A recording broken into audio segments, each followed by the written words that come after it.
Welcome back to Data Center News Asia. We are back downstairs in the busy office-style studio. I thought this looked a bit more like some of those podcasts you see in America, you know?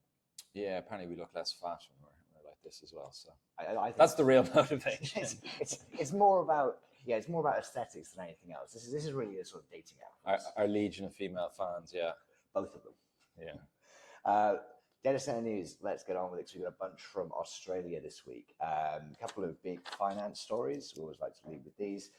Let's look at the flurry of news that's come out of CDC, Canberra Data Center Company, and Infratil, their investors. So should we start with I guess Infratil has upped their stake, so they've been relatively publicly raising money in different forms, looking at taking on other investors. There was a process being run by a few different banks. And yeah, Infratil, of course, is the New Zealand-based super type public fund, pension fund. And yeah, they've raised their stake in Canberra data centers to 50%. Yeah, this was kind of interesting because it does mention that Infratil have raised it to 49.75, but actually the other partner had actually acquired significantly more. So Commonwealth Superannuation Corporation, they've divested about 12%, and the other two partners, Infratil, have taken 1.58%, bringing it up to nearly 50%, and then Future Fund have taken an additional 10.46%. So actually Future Fund have made the biggest move in terms of acquisition, but Infratil are, like I said, nearly at that 50% mark. Interesting about this, values the company at just shy of $11 billion, 17 billion Aussie dollars. Yeah, so that's actually not far behind, relatively speaking, considering how I think, when we would talk on this show and when you speak to people in the industry, you think of AirTrunk as a titan, the 800-pound gorilla of the Asia hyperscale market. We're 20% behind the valuation on a company that is more or less just domestic to Australia and New Zealand.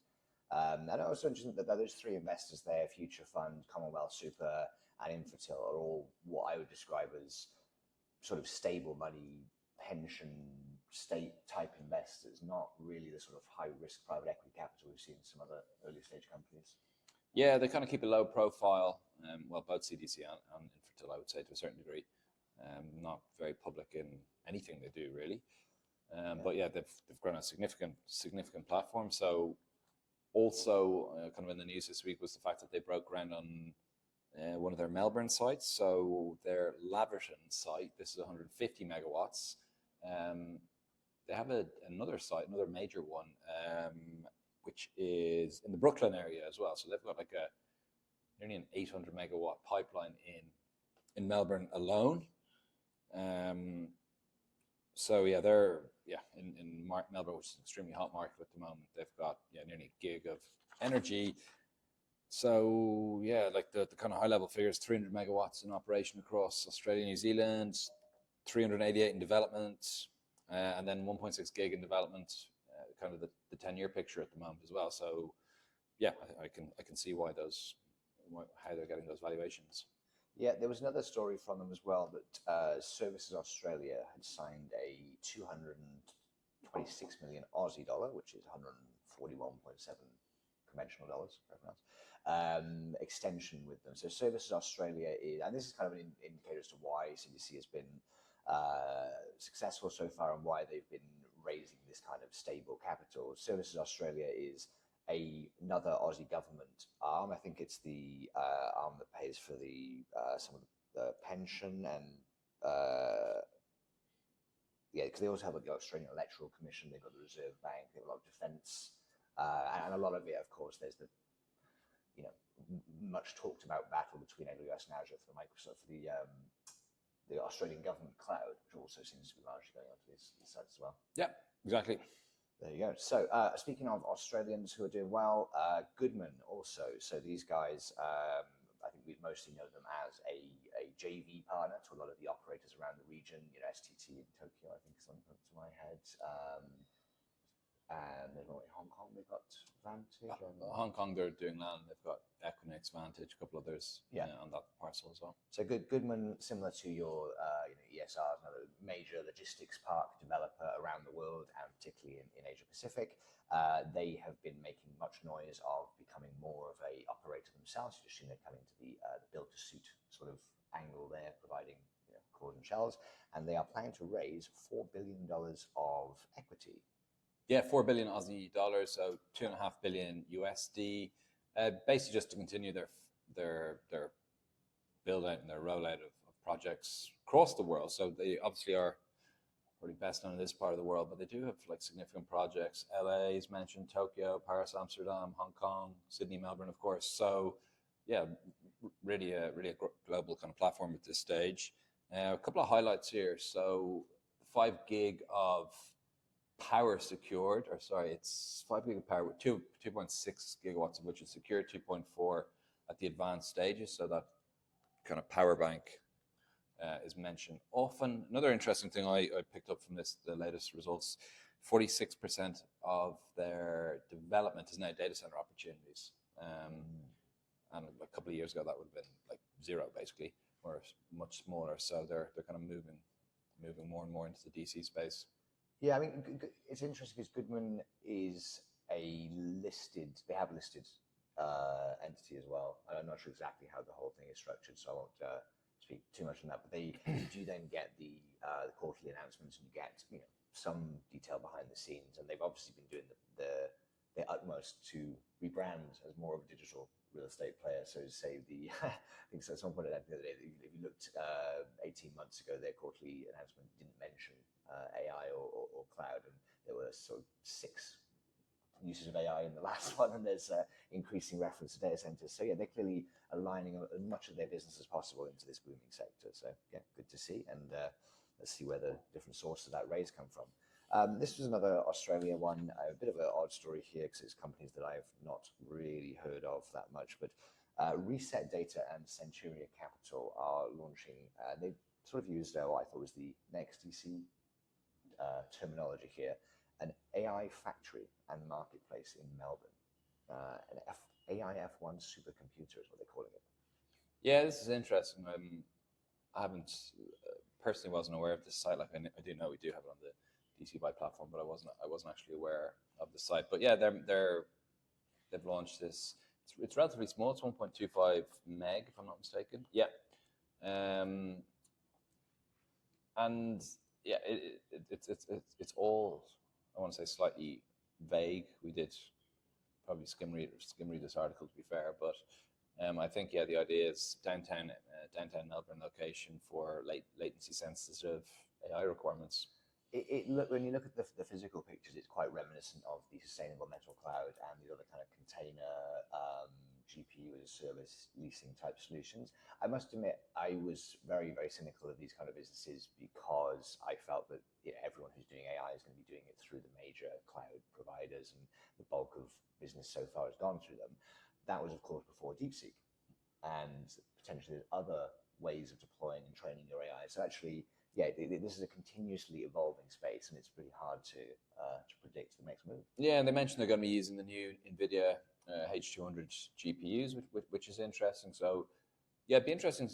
I would love to see this site next time I'm down in Australia, because 1.25 megawatts with H200s kind of chips. Like, yeah, I'd imagine like the actual physical footprint must be relatively small. Can't imagine you need too much, but yeah, interesting story. What happened this week in Batam? You were there with Gaw Capital and others? I was indeed, yeah. So first time I'd actually personally been down to Batam for quite a while, actually. Anytime we had been going down, I wasn't able to go for whatever reason. But yeah, no, Gaw Capital launched their site down there, which is, I think, the second site to go live in Nongsa Digital Park after the day one site, the first building in the day one site, which I believe is now live. But yeah, I saw this project when it was piling, and now it's a 5.2 megawatt facility. Looks great, like a lot of activity around the park. So across the way, BW Digital building, or like piling, I would say at this stage. The day one development is, first building is done, second building is pretty close to being done, and then again doing groundwork on the third. So yeah, really busy down in Nongsa Digital Park, and congratulations to the Gaw team for getting that project built and facility live now. Yeah, exciting stuff over in Batam. There'll be more than just a golf resort soon. Let's get to some bigger facilities again, shall we? Just because I'm bored of these 1.25 megawatt. PDG have launched the second phase of their 150 megawatt Mumbai campus, DC2. So they're up to 48 megawatts live now, it looks like, in that campus. Yeah, so this actually was a story from last week. However, it came in after we had filmed. Yeah, but the second building in this campus, so scalable to 150 megawatts. Again, saw this campus at the tail end of last year. Looked great. This is the second building. I believe at the moment they're doing buildings of 24-ish megawatts, because it mentioned that with this and the first building, it was 48 megawatts now live. We're ready to service clients soon. So yeah, congratulations to PDG for the second building of that mega campus. Yeah, they're targeting a 230 megawatt portfolio in India by the time they've finished out this and their other campus. And this is the one that we reported on last year, which housed the captive solar plant that they did the deal with Tata to provide renewable energy to as well. Yep. Should we just jot onto these two North Asia stories because they look quite interesting? Fir Hills Inc. This is another previously unknown company to me. That's part of Stock Farm Road, actually. They are looking to build seemingly a mega campus in Korea, 3 gigawatts.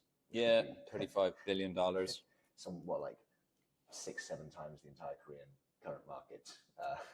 Yeah, so like the Korean market in terms of live capacity is pretty small. So certainly for an economy the size of Korea's, it's 600 megawatts odd live or something like that at the moment. So yeah, significantly bigger than what's currently live. Very difficult market to develop in. This is not in Seoul or in Busan. I don't think it's Busan, is it? No, this is Jeollanam-do province, which I am intimately familiar with. Yeah, so I'm sure any Koreans watching, please do let us know how to say that properly. Sorry. But yeah, they signed an MOU with Governor Kim to develop this 3 gigawatt AI, or I presume it's for AI. Does it say AI specifically? Yeah, they talk about AI. Yeah. It's it does, AI data center. Hoping to start this year with the first phases coming along in 2028. Yeah, reminiscent of the Solar Sado project. And then the last one was in Japan. JDI are looking to turn, and this is something we've talked about before when you're looking at places like Japan that have this huge availability of potential industrial architecture, looking to turn one of their old OLED LCD fab facilities, which we often comment is very similar in its construction to a massive data center, into a massive data center.